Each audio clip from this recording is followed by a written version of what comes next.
Gets it to LeBron for three for the win. Yes! LeBron James at the buzzer! All right. Gordon cut through. They go to Barrett. He'll turn and shoot for the win. Oh! Bingo!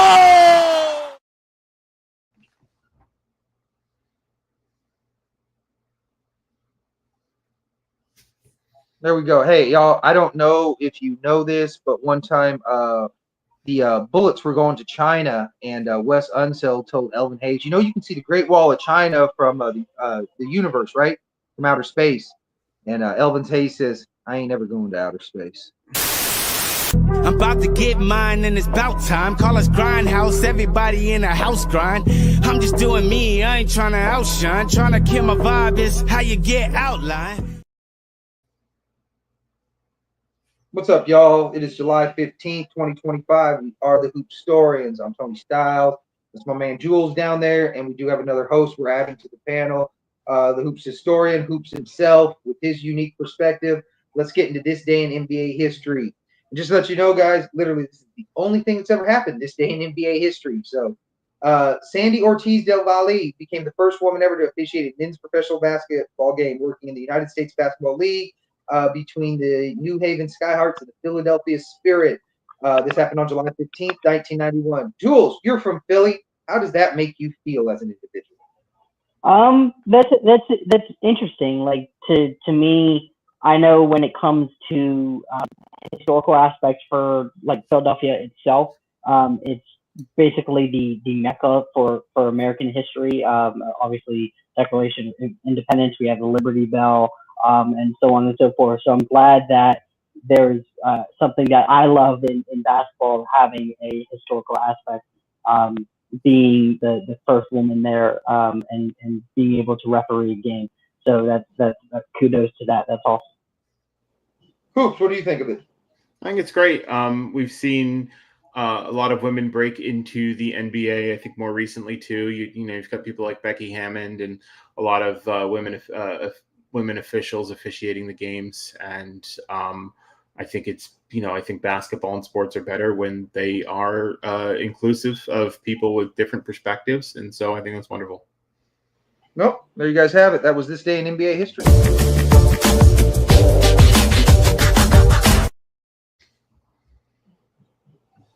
All right. So coming up to the stage, and this is kind of how we set it up just to get to see how people rank and judge things and view things. This is Hoops. He's a historian himself. He's a Hoopstorian himself. So we're gonna bring him on the show, get his unique perspective. We're talking about this a little bit off camera. Why don't you set up to the audience? Let's just see how you view basketball. Why don't you give him your top 10 ranking? And I know you said you're a little trepidatious on 9-10, so we'll just say 9 and 10 is his working title. I'll do a top 12 just because I have issues between 9 and I have an issue with 9 and 10. But my TikTok is Hoops History 2323. I started it a couple months ago because I love basketball. I love basketball history, and I wanted to be able to engage with other people about basketball history. And so go there and check out his trip to the Hall of Fame. He's got some really cool shit up there. I did, yeah. I went on a trip to the Hall of Fame. It was a lot of fun. It was a cool experience. I hadn't been in a long time. My dad took me when I was a kid to the old one, and I hadn't been to the new one. I went to the new one like maybe a decade ago, and I hadn't been there since. So it was a lot of fun. It's a cool experience. If you find yourself in Central Mass, I think you should make your way up there. My top 10. So I asked myself 5 questions when I am evaluating my player rankings, and it's how high is your peak, how long is your prime, how good is your longevity, how did you meaningfully impact winning, and what are your accolades. That led me to, based on my evaluation of my criteria, that led me to LeBron James at number 1, the greatest player of all time, Michael Jordan at number 2, Kareem Abdul-Jabbar at number 3. At number 4, I have Bill Russell. At number 5, I have Tim Duncan. At number 6, I have Shaq. At number 7, I have Magic Johnson. At number 8, I have Larry Bird. Now, 10th, my 9 and 10 spots are tough, but we're having I think a very spirited discussion about Wilt Chamberlain. But Wilt Chamberlain, Kobe Bryant, Steph Curry, and Hakeem Olajuwon are in that mix for me. So And I know there's a lot of discourse around Kobe Bryant lately because of the Bleacher Report's ranking of him at 11. Kobe was my favorite player growing up. I'd like to have him in my top 10. I think he's amazing. But it's just when I'm evaluating my criteria, I'm not sure if I can. Well, so you're looking more for honesty than what your eyes told you. Yeah, and it's it's like unfortunate. Like I really loved Kobe Bryant. I think I fell into the trap of, oh, he's top 3 because he's being compared to Jordan, but he's really being compared to Jordan stylistically at the time. But that there is a Kobe Bryant exhibit actually in the Hall of Fame that if you go in there and you watch Dear Basketball in that dark room with the knowledge, because I watched it when he was alive and when he had it, when he first produced it and won an Oscar, and I was like, this is cool. But when you see it after he passed, it's really intense and emotional. And so I really enjoyed Kobe Bryant, but I think based on an honest evaluation of my criteria, I can't say he's a lock for top 10. Right, and I would agree, most people understand with the flexibility and all the different criteria, and I think anybody's criteria like says it doesn't matter. Like everything you said matters. You know what I mean? Now the question is, what do we value and how much does it matter to each one of us and what we're looking for, things like that. And that's why I think, if we're being honest, all these players have a range, right? I don't think there's any definitive lock number one. I think there's a range, because if there was a definitive lock, then that would be number one. Is there? I'll put it this way, there's an all-time scoring list. That's a lock, right? Who's number one on that? It's LeBron. That's not an argument. And that's why when I do my evaluation, I do it less than what I saw and all that, because normally if they check these 3 things, there's no argument in the eye test. And if you want to be silly, there can be, of course. But I just look at the definitive. Do you have the stats to back it up? Do you have the winning, especially leading your team to titles? And then do you have the accolades? There's nobody with checks all 3 of those branches that's going to suck. Yeah. That's just a mathematically impossibility, because all these things are factual. These are all truths. It's true I'm the MVP. And even if you don't think I'm the MVP that year, I'm still clearly one of the best players in the league to be MVP. Who's the worst MVP ever? How good a player was he, bare minimum? I'm asking your guys' opinion. Russell Westbrook. Wes Unseld. Russell Westbrook's up there. Okay, cool. Yeah, no, I think it's Wes Unseld, but by Bleacher Report, they ironically had I think Dave Cowan as the ranking the lowest amongst MVP getters there, which I found just absurd. But I think it's Wes Unseld. So too, Wes Unseld I think makes more finals, and that 75 Bullets team's like historically good in the regular season. Their defense. Well, they make 4 finals, and they make 4 finals in the decade. Like, if we're talking about appearances in the finals, you know what I mean? With consistent, I mean, they didn't win the most. They have an argument as the most winningest team, because every other metric other than the championship, they're winning. They're getting to the finals most. They're winning 60 games. Right. So he led to winning. So I'm going to ask you this: Wes Unseld, as being the worst MVP, would you say he was a top 10 player in '68? Probably. I would say probably, because he was averaging 14 and 19 that year, correct? 18, yeah.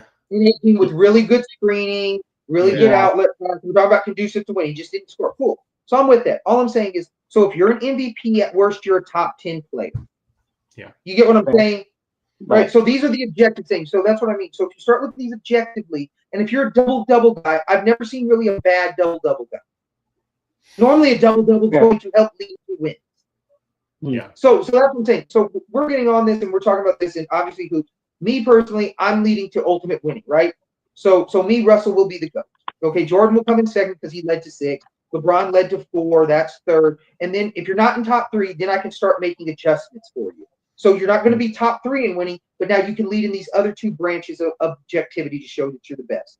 That's the way I do it, okay? Now you can judge it any way you want, and you can say, hey, no, but I want weather stats. I like to win, but I'd rather have better stats, or I'd rather have more. You can say whatever you want. So my question is, Hoops, Jules, you guys up LeBron is the greatest. Cool, understand logical argument, especially what he does individualistic. His peak, I think him being an All-NBA player for 22 years is his best argument as the GOAT.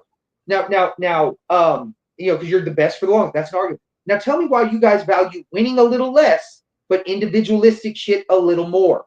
And then after you answer why you guys do that, please tell me why other people can't just admit this. Well, I think that with LeBron, it's not. So it is winning a little less in terms of titles, but he's still winning at the highest level. Like we're not gonna. I hate to rehash this over and over again, but we can't. The 4 and 6 thing you can blame. I think at most. I think it's a stupid argument. What? Yeah, it's a stupid argument. Here's why it's a stupid argument. Let me give you this really quick. 6 and 6 is better than 6 and 0 because second place finishes are better than third or fourth or zero. They are better. None of they make us more money in the organization. Yeah. So 6 and 6 is better than 6. And just to let you know, Jordan all day long will trade 6 and 0 for 11 and 1. Mm-hmm. So it's not even undefeated matters. I think he said just that being himself. the most matters. I think he said that himself. He said, "Am I the greatest? I don't know. Bill Russell has 11 championships, right?" Mm-hmm. So yeah, I think your impact on winning is also, while it's obviously in basketball you have so much control of the game as a superstar player, it's important, but sometimes it's still very circumstantial.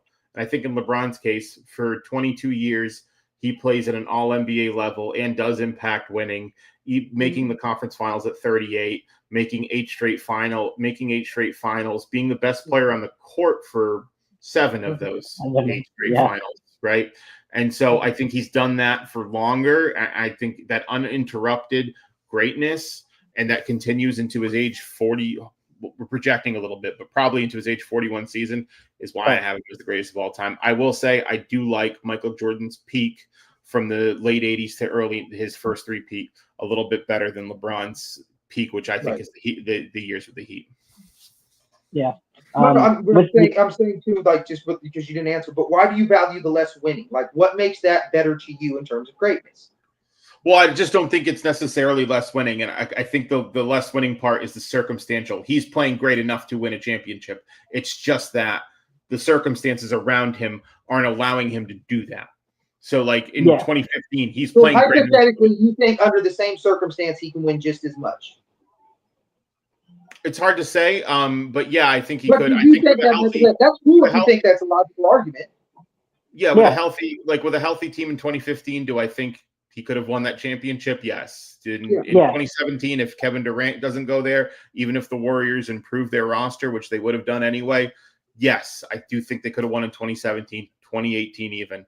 I think they could have won those. 2014, do I think if Dwayne Wade and Chris Bosh don't have a terrible performance and the Spurs don't shoot 50-47 splits collectively as a team, yes, I think he could have won a championship. I think let me ask you this on these things.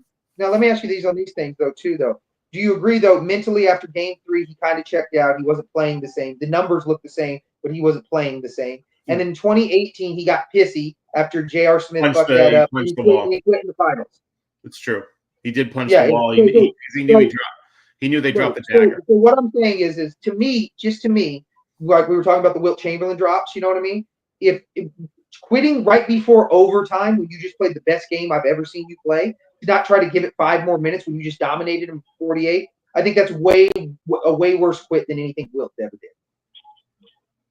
Because you just had 48 minutes of confirmation you could beat this team. Yeah. And you quit with 5 minutes to go. To me, that's just crazy.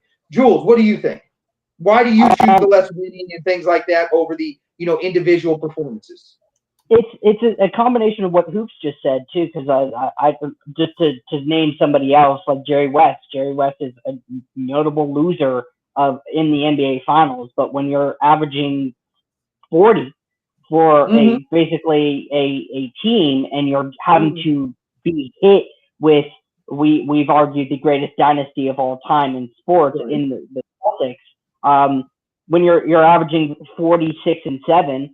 That should be conducive of winning, and in much so, he's now the only loser to win Finals MVP. So if the media and the players are voting and are saying that you were the best player on the court and you still lost in 7 games, that to me is where I'm saying like it's even if you're losing, the productivity and what you're doing in these games outmatch the wins and losses. And that's why I will value winning just a little bit less, because if there's a decisive moment when the best player on the team is on the losing team and everybody's in agreement for that, that's where I'm saying that productivity I think would matter to me just a little bit more. Okay, so I'm going to branch off into 3 questions on this as we go down this and explore it a little more as to how people evaluate basketball in this, historically. So, and then I want you to answer first, Jules, and you answer the same thing. So you said Jerry West losing, averaging 40, right? Cool. I'm with that. Okay, and that's a great point. Now let's compare it to someone like a Rick Barry. Barry also averaged 40 losing. Wait, but Barry did it in his second season, okay, against Wilt, who was playing like Bill Russell. And we all agree when Wilt plays like Bill Russell, he is the better version of Bill Russell because he's bigger, he's more athletic, and now he's got the same mindset as Bill Russell. Because that's what really Bill Russell holds over Wilt. It's the mindset.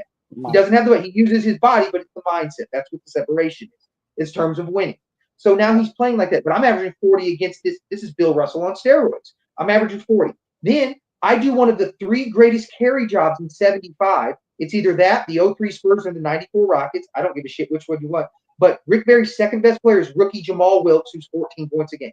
That's his second best player as a rookie. Mm-hmm. You know what I mean? And it's not an all-world rookie. Jamal Wilkes is great, but 14 points a game, that's a solid rookie number. It's not nothing spectacular. Right, that's his second best player. So he does an all-time carry job. So Jerry West, he can't even be the best player on a title team, right? So now, what is the argument for guys because Jerry West is historically over Rick Barry, over everybody, right? Not me. Right. Not me. I'm the only one. I'm one of the only people advocating this. So tell me, what the fuck does Jerry West now have over Rick Barry and why people think that's greater than that? Jules, please get to do it. No, so that's where we were kind of talking about before is I think when evaluating players, because we were talking about this, the BR top 100 list, is that how they evaluated the players. I think it was from like the longevity and the helm of what they were doing for a long time. But if you're looking at somebody like a Rick Barry and somebody that you mentioned that was off screen, Bob Pettit. Just Rick Barry and Jerry West. I just want just Rick Barry and Jerry West. Right. But in the terms of productivity, Rick Barry should be definitely considered as an all-time great. But I think this is where the evaluation of players and the evaluation of basketball becomes skewed, and where I don't understand where we lost the fucking plot at, because Rick Barry is an all-time great player that is averaging 40 and has an all-time carry job. So it's the inconsistencies that. Can we all agree that there's no logical argument for Jerry West over Rick Barry, or can you tell me the logical argument? I think the argument is really, I think the longevity of Jerry West's career and consistently being in the NBA, where Barry spends not most of his prime, but a lot of his prime in the ABA because like his father-in-law owns the team. I agree with that. And Jerry West is still impacting winning, not a title. They can't win a title in the 60s over the Russell Celtics, which we all agree is the greatest dynasty of all time. But still, we all agreed up until that point that 67-76 was the greatest team of all time. Well, that was the greatest team of all time. It set the record for most wins. It had Wilt playing with a better version of Russell. Huh? To that point in history, sure. Yeah, that's what I'm saying. So I lost to the greatest dynasty, but I lost to the greatest team. And I'm just saying, there's no argument. There's nothing I have over you, right? You can't say you averaged 40. They're both white. They both played against the same people. The biggest difference is this. This is just a fact. Tall and skilled beat short and skilled. One guy 6'2", one guy 6'7". That's the difference. That's just simply the difference. Well, because I think I got a question. Do you have West over Barry? Ranked all time? Yeah. Yeah. Okay, so I'm asking you. So we agree that the best thing out of both of us is my carry job to the 75 title, right? There's nothing you did greater than that. Would we agree? Sure. Okay, cool. Now tell me all these second place things you have over me to get you over what I did as great. I think that is the argument, is like Rick Barry at his peak, you can say, is a better player. But I think the greatness is the body of work that Jerry West still puts in, being consistently in the NBA, a scoring title, an assist title, multiple 30 points per game seasons, and just being a consistently great player that's usually punching their ticket to the final. Okay, then let me ask you the negative. Okay, so would you rather have that? Okay, and that's fine if you would, but this is where the less winning, and just be honest. You know what I mean? And that's fine, and I won't argue with you then. Okay, but would you rather have that? Or would you rather have I played in the ABA knock? Would you rather have I can't lead a team to the title knock? I'd rather have I'd probably rather have the former when he than the latter. Right. Yeah. So you would rather have Rick Barry's career even. So once again, so even logically, you admit it's the greater career. Well, that's a huge knock. If we're talking, if we're putting Jerry West, people have him in their top 10. Some older people have him in the top 5. I definitely don't. I have him. I'm not saying that you do, but I'm saying like in this top 16 vote. Oh, by the way, hey, anybody in the comments, if you you can please list your top 16 players. We're trying to do a thing, and we're going to be doing it on TikTok. So check out our TikToks. Yeah. We're going to try to figure out what is the absolute best season of anybody. So if you want to, please vote. Your top 16. We're tallying them up. So, anyways, what I'm saying is, but Jerry West is clearly getting a lot of top 16 votes, right? Yeah. People think of him as a top 16 player. Yeah, Rick Barry is nowhere near there. Jerry West has a massive hole. Rick Barry, other than the ABA thing, and like I said, I just don't really consider it not. I'm an all NBA player. I can lead a team to a title. I can carry a fucking team to a title. Jordan can't even say he carried a team like that. You know what I mean? You can say he had a shitload of responsibility, not arguing that. 98 carry job. Huh? 98, you could argue is a carry job with Pippen's injuries, Rodman's injuries. But you still have the greatest coach of all time, right? True, yeah. That really factors in winning. We've seen that with him over and over, right? Yeah. So that's what I'm saying. Just shit like that. You still have those things. You still have one of the best 6-mans in the league. Although obviously they're moving Sterling and Kukoc. You still have a good bench player in Kerr. You still have some good role players. But I'm just saying, and we see the Jazz can do shit with it. But I'm just saying, I have way more strength in my argument as GOAT status than you because you can't lead your team to a title and I can.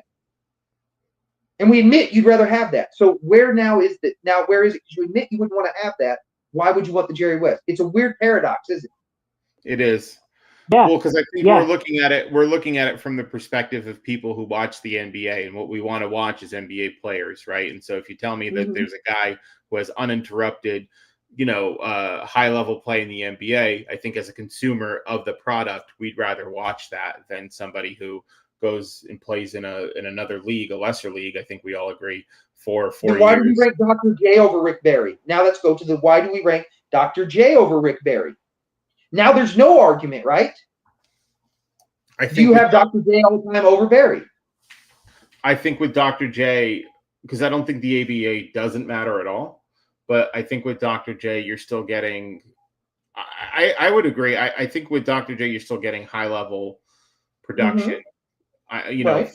From 77 to 83 being part. He's not the best player in the 82 team, but he still does lead you to a couple finals. So once again, it goes back to that. Would you want those ABA titles and the knock of not being able to lead your team to a title, or would you want the Rick Barry argument? Because, like you said, hypothetically, not the fault and all that. If Rick Barry can lead you to an NBA title, he can lead you to an ABA title, right? Yeah, but right. Dr. J did lead to. Dr. J was the better player when they played in the NBA together, ABA together. Right. I'm not saying with it, but Rick Barry was the better NBA player. So why would you value the ABA? I think you can say for a peak season, I think you can say he's a better player. True. Yeah. So all I know is this: at my best, I average 40 and win titles. At your best, you don't do that shit. Now you might be consistently a little better than me. But your little bit does not gap where my peak gaps, correct? So it's 1-to-1. You're a little better than me on average. I'm better at best. Now let's look at the gaps. I clear in the gap. Why is your 1 on average better than my peak? Does the context of the era in which Dr. J is competing for titles matter? Because when he goes up against Bill, he does lose the series against Bill Walton. But then his other 2 finals, he's playing Magic Johnson, Kareem Abdul-Jabbar. So here's how I would look also at competing against the Larry Bird Celtics in the early '80s and mid '80s too. Right. That's why they need those. So on that, 2 things on that. One, for the first half of the '80s, the Sixers were the team of the East. He dominated Larry Bird for the first half of the '80s. Yeah, they won. Okay, that's one. That's one. Secondly, they won in '80. Right. Secondly, if Rick Barry in 75 is winning a title and Dr. J is losing a title in 77, that's the same era. Yeah, it's true. And then I have more help with Dr. J. You know what I mean? Mm-hmm. I have more help with Dr. J. I don't have the peak individual sport because I would say individually talent. people would consider, especially since we're valuing scoring, Elvin Hayes then's got to be better than Bill Walton. You know what I mean? I don't think Elvin Hayes is a better player. Was a better player than Bill Walton. Do you? But I'm saying but Elvin Hayes at his peak is 28 and 17, right?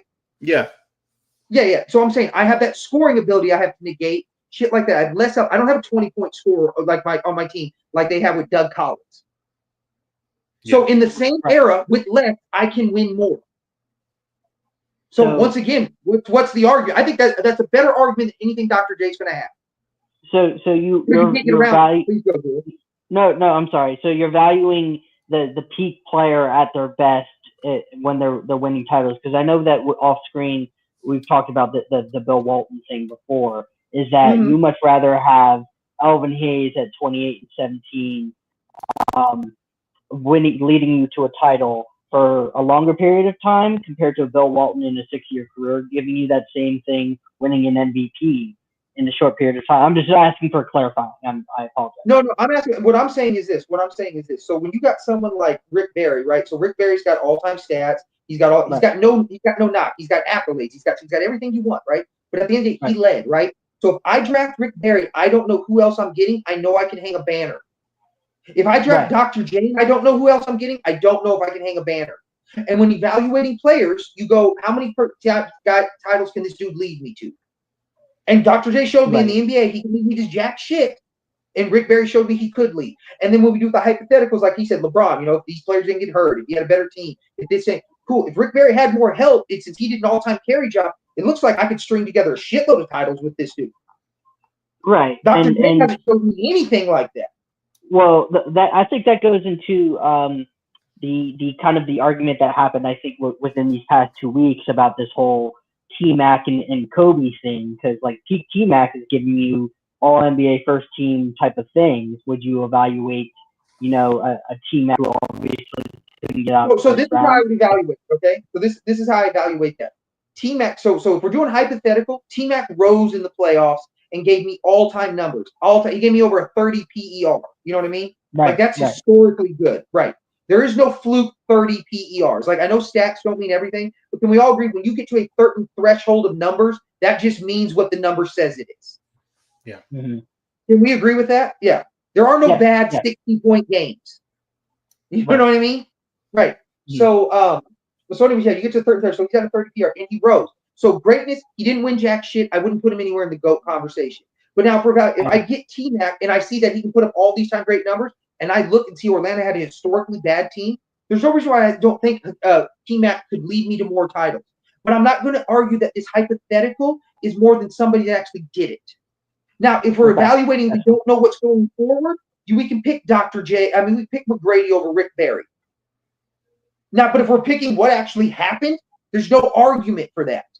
That's the difference. So projections are your hypotheticals. What happened is what greatness is. Mm-hmm. No, I just wanted to clarify. I think that's the argument. Am I wrong? Can anybody disagree? No, I think I did. No, I think that is the argument, and that's where like I want to come in and like where does this specific evaluation, how has it changed from the 60s to the 70s to the 80s, 90s, and so on and so forth to now? I don't know in hoops. I know you're around my age, but so when I was growing up, because you said you were in high school in 03, right? In 03, yeah, I was in high school. What year did you graduate? 07. Okay, so I was class of 03, so you're a little bit younger than me, okay? So in the early 90s, when I started learning about old players, so you probably won't remember this, so I don't know if you'll remember this time. Wilt was the greatest player of all time. That's who everybody said the GOAT was. His individualism. Now, all of a sudden, my great uncle would yell at me about that when I was a kid. Actually. Right. Yeah. So anyways, yeah. My dad was born in '56. He's the first one told me about Wilt. He's the first one told me about Bobby Dandridge. He's first told me about a lot of these players because he started watching. I don't know, probably the early '60s. Mm-hmm. And then I had another friend of mine. He was and like he really taught me like a little higher level of evaluation. And then he got me on this shit too. He was 20 years older than me. You know what I mean? So he started watching basketball like in the early '70s. And so he was able to tell me about shit that I hadn't seen and I was around. So I valued these older people that saw the game. I value it if you're an older player and you understand it at a high level. If you think just stupidly, I don't value shit you say. And we run into that all the time. Shout out to Eddie on TikTok. So So with that being said, Wilt was a great player. People evaluate, and now people evaluate winning more. And I agree. So like me with the Russell thing, 15 points is solid. You're not going to tell me 15 points is shit. It's not 5 points. It's 15. 15 is shown over and over again. That's third level leading scorer on a championship team. That's what that is. You know what I mean? Then 4 assists a game is about. And in the Lakers' case, that would lead the team in assists sometimes. Because we always argue that about the Kobe thing. He put up world-class numbers. So these numbers are good enough to lead a team to cool. So Bill Russell could lead a Lakers team in assists to a title. You tell me he's shitty offensively. You know what I mean? Right. Then, the rebounding and the production. And I'm going to get to Bill Russell still either after we get off the evaluation. But I'm just saying, we say we evaluate winning, but no, it's a blend. Most people want the scoring numbers because we realize scoring is what affects the game. They want the offensive numbers. They want to be good defensively. They'd rather be better offensively than defensively, but they want to be good. They don't want to be negative on defense. They want to be a solid defender. They'd like to be a great defender. They'd like to win some rings. But if they have to sacrifice their scoring to win more rings, they're not willing to do it, and that's not as great to them. I think that's the general evaluation. People agree with that. I think so, but I also think Bill Russell's uniquely the only player to impact winning the way he did without being an incandescent scorer, right? I agree. Mm-hmm. Oh, I agree. And I think that adds to his greatness, though. What we showed is the most common way of winning is the most effective. Well, there's nobody that impacted either side of the ball the way he impacted defense. Yes, and not only that, and like I said, when you factor in screening, and that's what I'm asking, why doesn't people evaluate that when they're talking offense? Because I'm on that, and people mock me when I say that. Screening and offensive rebounds are part of offense, is it not? And screening is a huge fucking part of offense, correct? Mm-hmm. Correct. Yeah. Can anybody disagree with that? So if he's one of the best screeners in the league, that makes him one of the best offensive players in the league. Because that affects offense in a positive manner. Sure. Yes. So what's the argument? Yeah, no, I had this argument a little bit before with a couple of our buddies that we've talked to, is the whole Bill Russell thing, because the scoring obviously isn't there, but he's a Warriors fan. So like, just imagine Bill Russell as the Draymond Green role, because he sets screens, he sets off-ball screens, he's an offensive initiator, he has an outlet pass, and he can give you whatever, he can mold his way to the ability of, however, to win a game. Draymond Green is the present, is what I think Bill Russell could be, but Bill Russell I think would be 10 times better, because I think he's way better at rebounding. He just has the athletic advantage and the height and the skill, right? Well, he's a world-class high jumper. He could have went to the. Hey, let me ask you a question. Generally speaking, and then please branch off on this. Generally speaking, would we agree? Generally speaking, the best athlete on the team is normally the best player. I'm talking. Is that 51%? Is that 51% true or more? Then yes. Then I would. Sure. Yeah, I would agree. Okay, is he other than Wilt? Would you say he's the best athlete in the league? Oh, by far. Yeah. By far. Yeah. And do you think his athletic ability is so unique he'd be one of the best athletes still in this league? Yeah. As far as running, jumping, you know what I mean, lateral movement. Well, that was always my argument for Russell when we're talking about him in terms of his ability to play in today's game. I said, if you took the raw materials of a guy like Russell, who has the length, has the height, has world-class level athleticism, mental winning mindset, mindset. Yeah, and again has the defensive IQ that he does, and the ability to run the floor and play make. That's an impactful winning player today. That is an impactful winning player today. And to add on to that too, like when he became a player coach, he's implemented defensive schemes that are still being used in today's day and age, and people just don't like to bring that up because of the impactability. It's that if people from 70, basically close to 70 years ago or 60 years ago, are being used in today's day and age, that is impactful because there's all-time leading defenses from 10 years ago who are still being used, even with zone defenses, just simple concepts, these fundamentals of defense, and then being added on and branched off to. So it's wild. Just like this too. So here's what I recognize, but here's where it doesn't matter. Okay, so hypothetically, right, and like I will recognize the argument, but then you turn it back to how this hypothetical doesn't matter. So I'll give you the credit on the hypothetical because I understand the logic in it. we all can agree that we don't think Bill Russell would win as many titles if he played nowadays, right? Correct. Okay. However, since we all agree on that, that does nothing to change the fact of what happened. Correct? Correct. Okay. Now, let me give you the facts of the matter. Okay. These are the facts of the matter, and these are one of the clips. Like I would say, I want to put up and I want to repost. These are the facts of the matter. Tell me this: I have an ultra hyper competitive player, right? Yes or no? Mm-hmm. Yes. Who wants to win at every single cost? Yes or no? Yes. Who is the only player in history that showed he is happy scoring anywhere from 0 to 30 as long as we win? Right. Yes. Right. Cool. Now, let's add to the fact now, I have a height advantage on damn near everybody. Correct? Right. I have a length advantage on damn near everybody. Correct? Correct. I have a jumping ability on everybody. Correct? Yeah. Correct. Okay, I have a speed ability on everybody. Correct? Damn near everybody. Correct? Yeah. Yes. Cool. Now, then we factor in then I can't be mentally broke. Is that correct? Yeah. Correct. Now give me 60 years of knowledge, better health regimen, better training, better. I fly private flights instead of driving hours in a cramped car at 6'9.5". Mm-hmm. You know what I mean? I do that. I have stretching regimens. I have nutrition. Check this out. And I have laxed rules where I can travel now with the ball where I wasn't allowed to do that in my era. And everything you touch me now is going to be a fucking foul. Now, logically, can you admit he wouldn't win 11 still the same? Just logically. Oh, No. Logically, give me 100% fact he can't win 11. 11 in 13 years. Check this out. The odds of him doing it was 1 in 4 billion.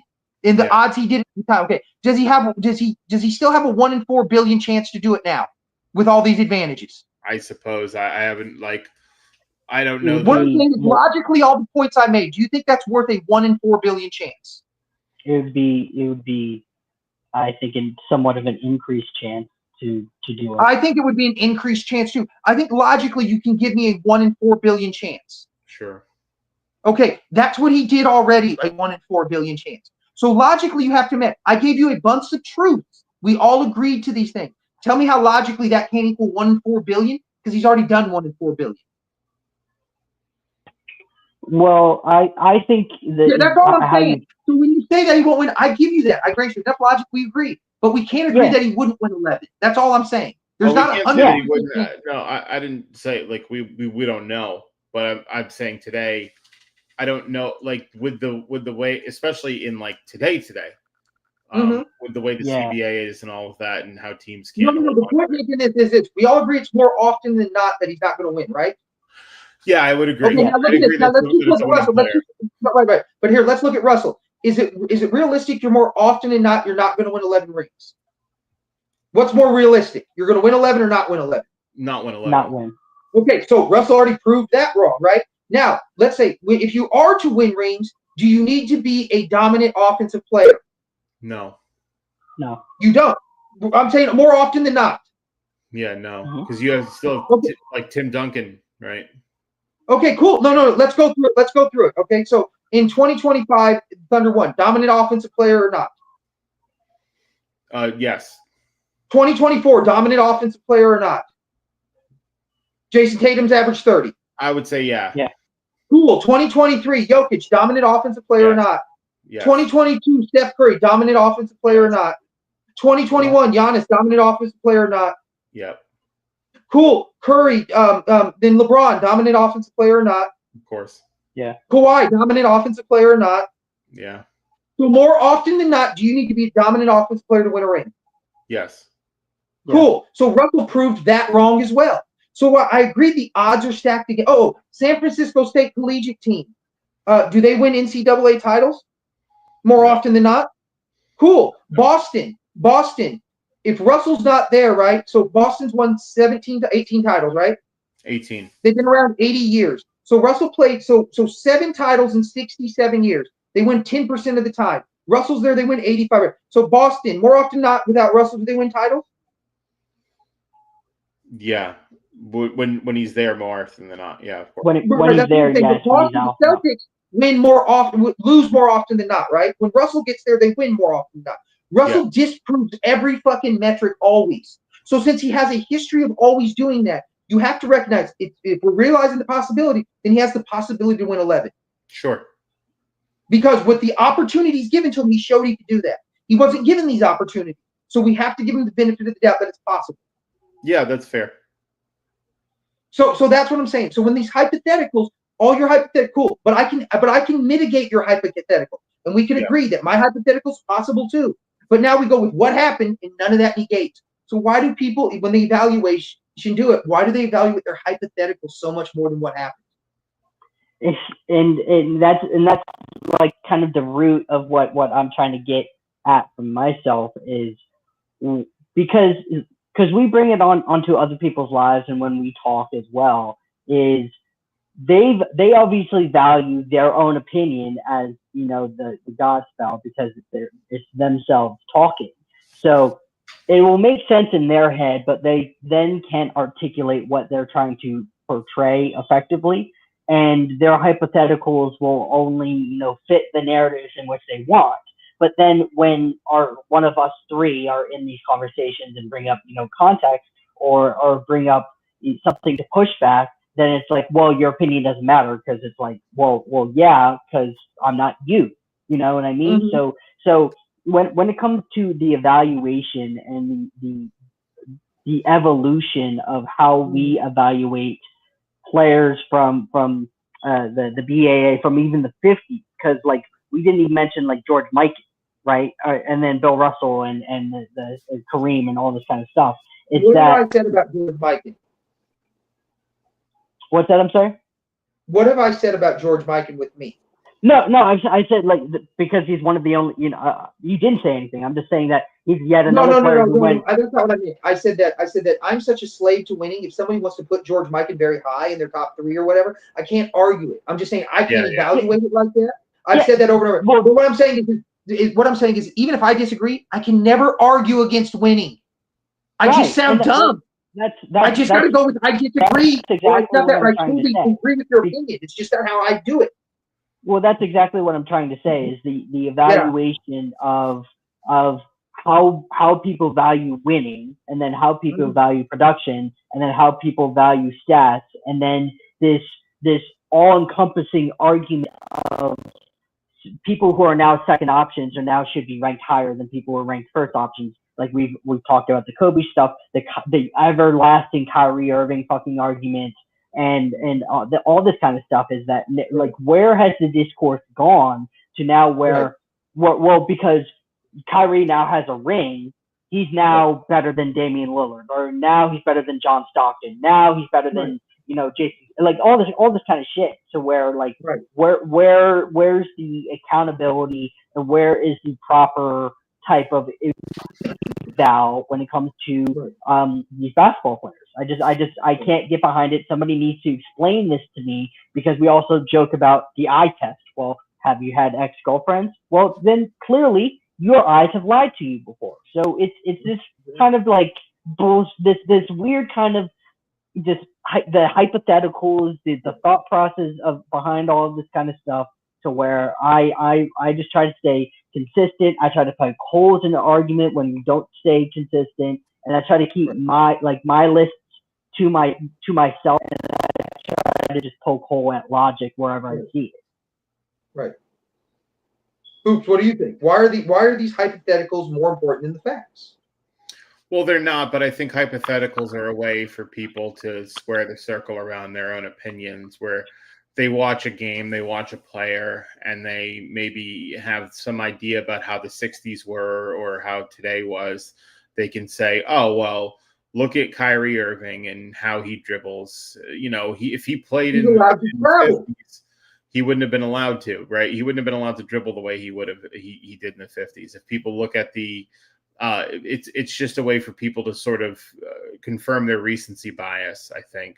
And it's also a way for people to shoo away certain moments in the NBA in a player's resume that might be not great for them to say, oh, well, if this happened, that would have happened. Like Steph Curry 2016, for example, right? Right, oh, well, if Andrew Bogut doesn't get hurt, I don't know, then he definitely would have won, right? If such and such, then they definitely would have won. Right. Now, I'm saying that about LeBron James. What I'm saying is in the LeBron James circumstance with when he didn't win those championships is that I'm not saying he would have won, but I think he lost an opportunity to win in those circumstances. That was what I think that's the difference in the hypotheticals and sort of explaining the context. Well, that's true. Like for example, there's ones that, like I said, I will fault LeBron like a motherfucker for 2018. Anybody that says 2018 LeBron is the I picked 2015 LeBron way over 20 because 2015 LeBron was way more relentless. He kept coming, right? No matter what the fuck will happen to him, he kept coming, and that's the mindset I want. That's the first time I ever looked at that dude like, damn, dude, that dude might be as good as Jordan, like playing wise, at least for a season. That is the best eye test LeBron I've ever seen. Fuck 2018 LeBron. He gets pissy. His own teammate breaks him. He quits. He gets pissy. I don't give a fuck what he did. If you can get broke at any point in the fucking season, it negates everything. Once you get mentally broke, you quit. It's a boxing analogy. Let me give you this. Joe Frazier, that's what made that motherfucker so good. He would take 3 punches to land 1. He always pushed forward. Always pushed forward. The motherfucker never ran. He mentally broke you by kept coming forward. So that's what mentally does. That's the mental aspect of this game. It ultimately matters, right? So that's what I'm saying. 2015 LeBron is way better fucking LeBron than I've ever seen any LeBron in a loss. I don't fault him at all for that loss. If I was picking a team, 2015 LeBron is the LeBron I want. I want more than 2016 LeBron. I want more than any fucking LeBron. That's the fucking LeBron I want. That's fair. That's right. Because that's the LeBron I think will lead to the most conducive winning if I'm projecting wins. But if I'm going with what happened, you know what I mean? Then I have to just go with what happened.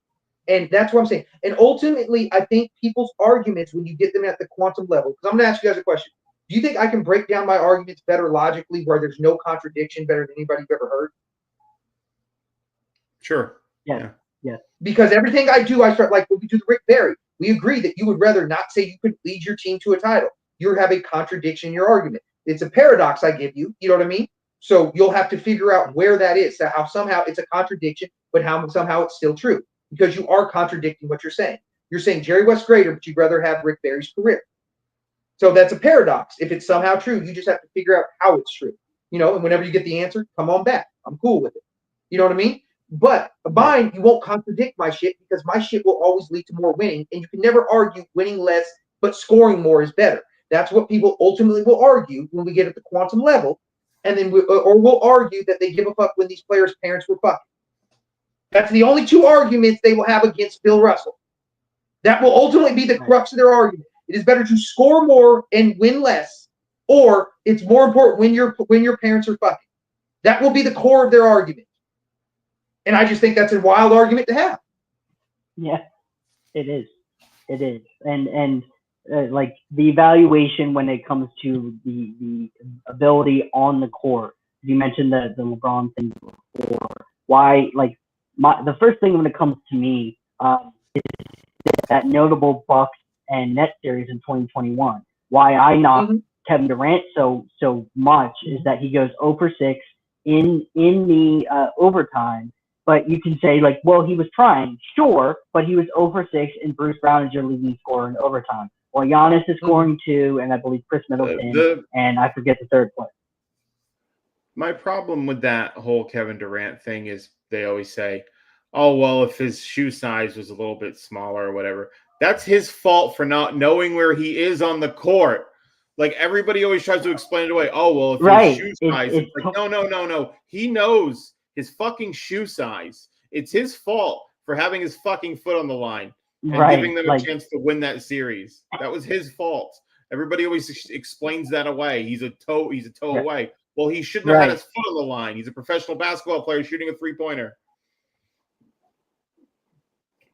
No, I agree with that. Just like when Wilbon, in all fairness, like the LeBron thing, I don't. JR fucked up. That's not a pass for JR. I'm just saying you shouldn't get pissy and quit on your team. JR Smith, as the professional basketball player, should know time and score. Wilbon was like, well, I'm not going to fault him. I didn't know time and score. It's not your job to know time and score in that moment. Right. Yeah. That's your job to know what I mean. It's IQ. It's not Yeah, even that's what IQ. I'm saying. Well, it's not even IQ. It's just game sense. Just like look at the clock. You know what I mean? Like I No, that's don't what understand. I'm going to tell you. That is your job. It's always your job to know time and score. I don't give a fuck if there's 6 minutes to go in the second quarter. Your job is to always know time and score. No matter how much you perceive, it doesn't matter because all the minutes of that 48 matter game adds up to a total that matters. Yes. We've all seen this. Yes. Teams outplay teams for 42 minutes, but one team outplay a team for a 6-minute stretch and win. I've seen a team outplay teams for a 6-minute stretch in the second quarter, and the other team was never able to catch up. It was a close game by the end, but they just never was able to catch up over that 6-minute stretch because you played bad. Right. You know what I mean? And it's rare, but it happens. So that's why time and score is always your job to know. Well, that even in this totality of this specific playoff, how many teams have had 15 to 20 point leads blown in an instant within a quarter and a half? There's a plethora of teams. The Knicks. And you know what it is? And you know what it is? And it's because of the 3-point line. And I know it's consistency over time. We've seen that it's consistently a good shot, but it's real easy to miss 4 or 5 in a row and hit 4 and 5 in a row. And we see that repetitively. Yeah. Do we not? Yeah, absolutely. And it comes down to. And that's why you can get ahead and catch up. It's my turn to hit the 5. Now it's my turn to miss the 5. Right, and the conduciveness of play schemes and offensive play schemes, and how the parity of offense can lead you to a championship. Now, I think that's where the parity in the league for the past 6 or 7 years has been completely different year by year by year. Because obviously the Thunder this year weren't like they shot threes, but they didn't rely on it. They took a whole bunch of mid-range shots from SGA. Last year was a 3-point shooting group with the Celtics. The year before it was post entry and dives from off ball screening and off ball cuts from Jokic in the Nuggets. The year before that, again, another kind of 3-point flurry with the Warriors. So it's just a different conducive of winning, but then the evaluations of those need to be coherent, because then we start talking about, where the players are ranked, and is this conducive of winning over a period of time, and ranking players and so on and so forth. So to me, it's just peculiar where people kind of give and take, where they try to evaluate, what they try to push, and that kind of thing. What do you think?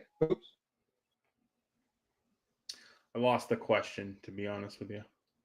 Well, what the question is being, I think, where the evaluation of the current players and the parity of the league now needs to kind of start, because we haven't. Cut out for a second, but if we're talking about the parity of the league now, and like how that's going to factor into like how we evaluate players historically, is that more or less? Well, let's go with this. Because you were around for the 90s. Let's go with this, okay? Me personally, I agree. Higher scoring is better watching basketball, right? That looks sure. I totally agree with that, okay? So, however, though, but when watching the game, even though it was less scoring, and then there's some years, in the 90s, the 93 season, people are scoring 110 points, you know what I mean? So it's not terrible fucking often. But like I said, some teams are shooting more threes, some teams are more mid-range, some teams are more post players, Some guys are leading post, some are leading mid-range scoring, some are leading with 3-point shooting, some are running off screen, some are breaking down. Just more parity. So to me, and I don't know if you how much you remember of the 90s, to me, it was more fun watching the different parities and seeing the different mismatches in that way, instead of the teams playing more like a replica. Sure. I honestly, I was around, but I wasn't, I'll say, sentient enough to really take all that in. I will say, when I did grow up really watching basketball was in the early 2000s and the mid 2000s. What was the first season you would say you really, really can evaluate well? From 2000, you know what? I'll say 2002. Because that's when the Celtics, and I'm from Massachusetts. I'll say 93 is my year. So 93 is the first year I could really evaluate. And then I got some memories from I can evaluate the 92 finals really well. And then everything after that is choppy. Yeah, I mean, I made a $5 bet with my uncle in the 98 Jazz series, because I was a big Michael Jordan fan, despite not really watching a lot of Michael Jordan, right? But I love Space Jam. But just knowing Jordan was the kid at 9 years old.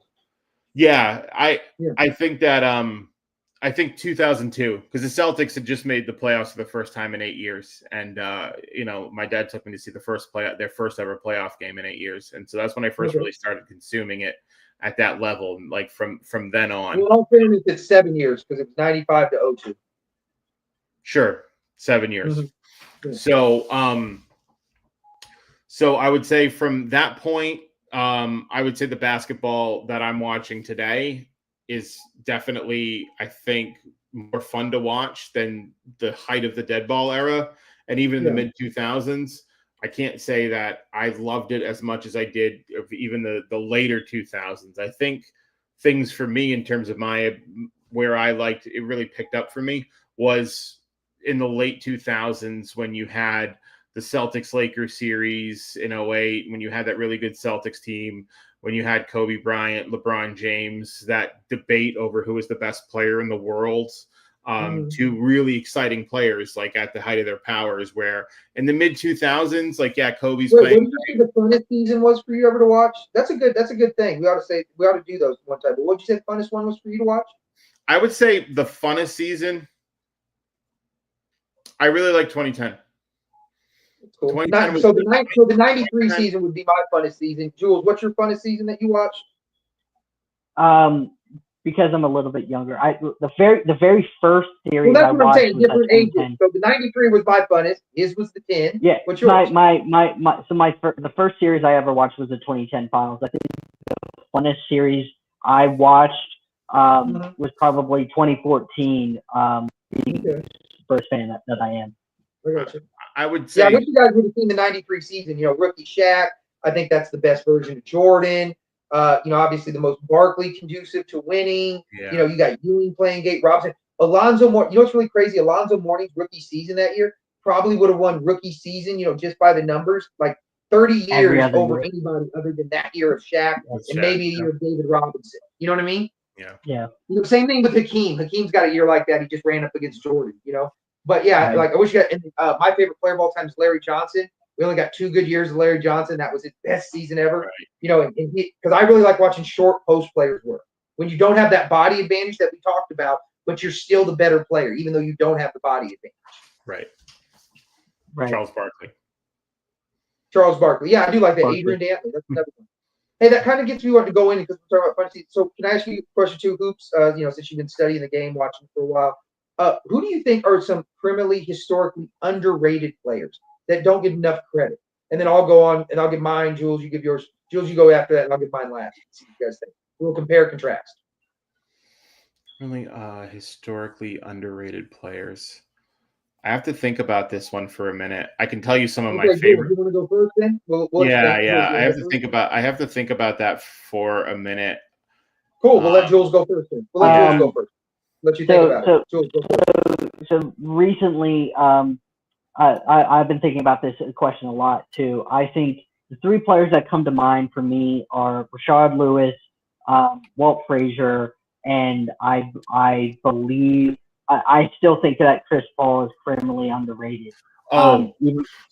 Yeah, like I think those 3 because I've been trying to do a deep dive into Walt Frazier lately, and I think he's a legitimate 2-way guy.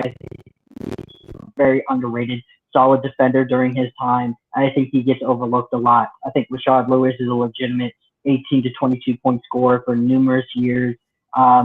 Being with Dwight Howard, going in that Magic Finals, and basically being able to somewhat battle the defenses between Bynum and Gasol. Even though he doesn't have a great series, I think he has a number of years where he's a really, really good player. And then Chris Paul, I just don't understand why people will, severely underrate his ability to basically go to every single franchise before these past 2 years and just transcend the impact of winning and getting the most out of players for that respective franchise. Okay. You know what? I should have thought of Walt Frazier because that's someone I've been talking about for a while. A guy who has 36 and 19 in Game 7 of the Finals and loses MVP because his teammate limps around and gets 4 points.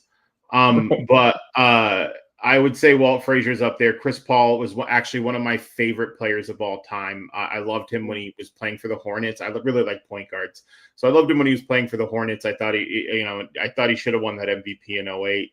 Hey, in all fairness, hey, add on to that. Here's how good Chris Paul is. Statistically, the next year, the 09 season's better than his MVP. It is, yeah. Yeah. That's how good he is. Yeah, it's more efficient. It's actually a lot more efficient too. I really love Chris Paul, and I think he's getting put in conversations that are really disrespectful to how good he was. There's no Rondo argument against Paul. That's stupid. The Rondo argument, Kyrie, I'm hearing too, and that stuff really gets on my nerves. You know what I think's a bit? I think it's probably not anymore because of the comments he recently made that puts him into conversations, and he's really annoying sometimes. So I hate to say it. I think Paul Pierce is a little bit underrated. I say that because if I give you the resume of a guy who in his prime's a 25, 26 point per game scorer, who's a 10-time All-Star, multiple All-NBA, and is a Finals MVP, and I would say the best player on the 2010 team, a team that made the finals, the second best player on the 2018, but certainly 2028. I'll agree with that. No, I'll agree with that. Well, I wouldn't say certainly. I think he has a slight on that. But yeah, certainly the best scorer on that team. But I mean, I'll think he's the best player overall, but I don't think it's a wide gap. But I'll give him best player. I think I think in 2010 he is. 2008 he's second. No, I agree. In 2010 he's the better player, but I just don't think he is. I don't think because he's still shooting like 43%. I'm not saying that. But I'm saying like the defense, the rim protection, the switchability of Garnett, and they more relied on their defense than their offense. Like I said, I think he's the best player. I just don't think it's a huge gap. That's fair. That's fair. I just think when we're talking about like greatest small forwards of all time, and all I'm saying is all we got to do is say he's the best player on that team. We don't even have we don't have to add that to by far or anything like that. Just the best player on the team. Yeah, I just think he's the best player on the team. And I think, again, 10-time All-Star. And in 2002, I think he's a legitimate top 10 player in the NBA. And it kind of gets thrown by the wayside because they lose that series to the Nets, where he's third in the league in scoring behind Shaq and Allen Iverson. And him and Antoine Walker are actually the second leading scoring duo in the league behind Kobe and Shaq that year in terms of points per game and I think total points. He's a player that I think he's going to get talked about more now because he made those stupid comments about himself. And again, I think he's annoying because there's no two players that try to get more mileage out of that 08 championship than him and Garnett. Oh, my God, dog. Oh, my God. Hold on. Did you see the clip where they said, why don't Wilt get talked about as one of the GOATs? And he said, well, because he's only got 2 championships. And I thought, motherfucker, do you hear how you talk about your one? Yeah. I agree, but it's still, and I think he gets dunked on a lot because of the stupid comments he makes. But I still think he's I think he's a great player, and I think he's one of the better players of his era. And I don't think he gets talked about quite a bit. Another really underrated player, Al Jefferson. Al Jefferson's one of those guys I'm really upset he never made an All-Star team because he was. For like 4 years out of Al Jefferson's career, he was really good. There's like 4 years where I agree with that. At his peak. He's really. There was a year that the Suns, that 7 seconds, couldn't beat Al Jefferson's squad. They just couldn't beat the motherfucker. Yeah, and he with the Timberwolves, and they sucked. And he was all NBA third team in Charlotte. He was like a 19 and 11 guy. He was better on the Timberwolves than he was with that. Yeah. But he gets traded when he gets traded for Garnett. Yeah. But I think Al Jefferson's a guy that I think he's not like a guy that we're talking about in all time discussions, but a guy that gets overlooked, I think, in terms of being a really good player for his time. Because he never makes an All-Star team, because he's in the West, because he's playing for the Timberwolves, who suck at the time. Right. Yeah. No, what about you, Tony? Here's a couple guys. You guys tell me what you think. I'm going to try and work my way like present, like as far as back as I can go to present, tell me what you think. So I think Bob Davies is really underranked. Okay. When the merger happened, and it was an actual merger, not an absorption like the ABA. Mm-hmm. See, that's another thing too. I would give the ABA more credit if it was a legit merger, like the NBL and the BAA. That was a legit merger. The ABA was an absorption. Okay. So I would give it more credit if it was an actual one. Okay. So Bob Davies, he's the MVP of the league in the NBL and shit. And he's also arguably the best player on the 51 title team. Okay, I'm just talking about they need to give him enough credit in the Mikan era, like you would give Russell with Kuzma. He's the point guard. You know what I mean? Obviously, it's a center league. He's not as good as Mike, and nobody's saying that, but he's Kuzi level in that area. That's where he needs to be at. And there just needs to be some conversation about the motherfucker. And there's never any. Okay. So I think that's got. And if I had to guess, Jules, probably never heard of Bob Davies, have you? Bob Davies played for the Royals. Yes. But I was asking Jules since he's young. I know. I've heard of Bob. I've heard the name. Yeah, I just don't know his career. Right. So it's rare than if you've heard of Bob Davies. That's what I mean. I talk Bob Davies all the time. Cool. So I think Bob Davies, all that. I think Dolph Shea. I think Mike too. I think Mike is underrated. Whether you want to rank him, you just have to recognize that he can be ranked anywhere from like 3 to fucking 30 because of what he did. Mm-hmm. Okay, just somewhere in there, right? I think Shays is another guy. Shays needs to have credit. You know what I mean? In the same era with Russell and Wilt and fucking, Baylor and West, all these guys, he was able to lead his team to a title. By putting up great numbers and shit like that. Shays needs some fucking recognition. Bob Pettit at 38 is fucking egregious. Yeah, I agree that Bob Pettit at 38 is egregious. Yeah. Can we all agree? Can we all agree logically? I'm not saying you have to have him there. He has a legit top 15 argument. I think so. I think you can say that. Right. We also agree logically. Logically, he has a serious argument. Is the second greatest power forward of all time. I think. Yeah, but I think. You don't got to lock him in. You just got to recognize there's the argument. You can't bitch if somebody says he's the second greatest. Based on his production and accolades, I would say yes. Right. And his money. The best way I can say this, okay, and once again, since he led his team to a title, this leads to winning. So the numbers back up. So can we all agree this? If I give gawky numbers and he's the best player on a title team, that means his numbers lead to winning? Yeah. So then we don't have to argue. You have to watch the game, right? Yes. Right. Then the numbers are just good enough. He won. These are the numbers. We don't need any more context. Mm-hmm. Okay, I think that's when people get stupid with this context shit. Okay, now if you're going to argue McGrady's numbers are good and it didn't lead to winning, now it's you got to watch the game to prove it. That would prove the point. Right. Okay. So anyway, so Bob, we'll agree with this. 26 points, 16 rebounds, a good game, right? We all agree on that? Yeah. 26 and 16 is a historical season, correct? Yes. And if you're 26 and 16 for your fucking career, you're either Wilt Chamberlain or Bob Pettit. Yeah. And you're telling me that's the 38th greatest player of all time. You can eat a dick. Yeah, I agree. There's no logical argument to say that stupid shit. Like I said, he's the third. It circles back around. So Bob Pettit, obviously, I'm going with that. Okay. Rick Barry, we touched on him. Okay. Sure. I think wherever you have Jerry West, Rick Barry has an argument to be just there the same. So wherever you want to put Jerry West, that's really where I think Rick Barry should be. That's the argument on that. Now we get to somebody very near and dear to my heart. I would call him a personal friend. He would probably call me an annoying acquaintance as much as I fucking ask him questions. Is Bobby Dandridge. Okay, I think Bobby Dandridge. Huh? Kareem's roommate. Yes. Another one. You factor this in. This dude is a 6'6", 190-pound small forward. Mm-hmm. Is that not an impressive as fuck to be able to play the small forward position and be elite while being at that size? Yeah. Right. Now, then we have to start arguing. I would argue, pound for pound, Bobby Dandridge is the greatest small forward of all time. Can we agree pound for pound? Yeah, I guess if you're using like let me ask you something. And in French, let me ask you something. Do you think LeBron would be as successful if we dropped him to 6'6", 190 pounds? No. Cool. So that's where you go. So I would say pound for pound. Doesn't mean he's greater than LeBron. Doesn't negate any of that shit. Bird's greater than shitload. He's not even a top 10 small forward, I would say. But doesn't negate him. But pound for pound, he's probably the greatest. So now we go to this factor. He was the 78 Finals MVP. When they got back to the locker room, they took the shit from him. Yeah. How fucked up is that? He's definitely the Finals MVP. Then we factor this. In the 1970s, nobody scored more points in the NBA Finals than Bobby Dandridge.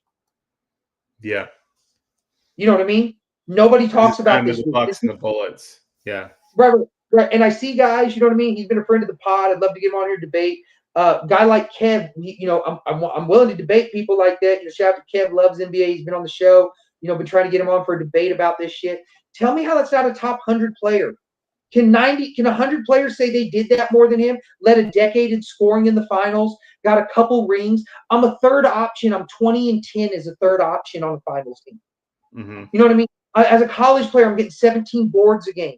I'm out dueling George Gervin in game sevens. I got 20 points in the fourth, 37 for the game. I lead a 3-1 comeback. I drop the game winner in game 7. Is that not the playoff moment you want? Right.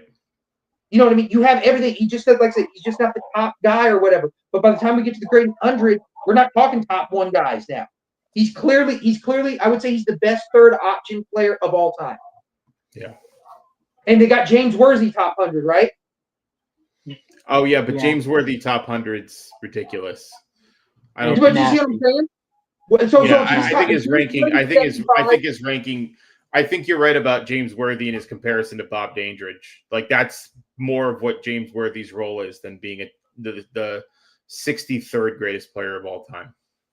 Right, and that's what I'm saying. Bob Dandridge is by far the best third man you want. There's no third man you want more than Dandridge. Mm-hmm. That's the dude you want for the third man. He's the go to that position. And by the time we're in the top 100, we're talking third man. So I just don't know how he's not a top 100 guy. Right. You know what I mean? He's got everything you want. Maybe some other players are that, but he doesn't got the winning level that he does. Yeah. They just don't. You know what I mean? And that's ultimately what you want. I'll take a few less All-NBA teams. I'll take a few less stats, and I'll pump up the winning. Yeah.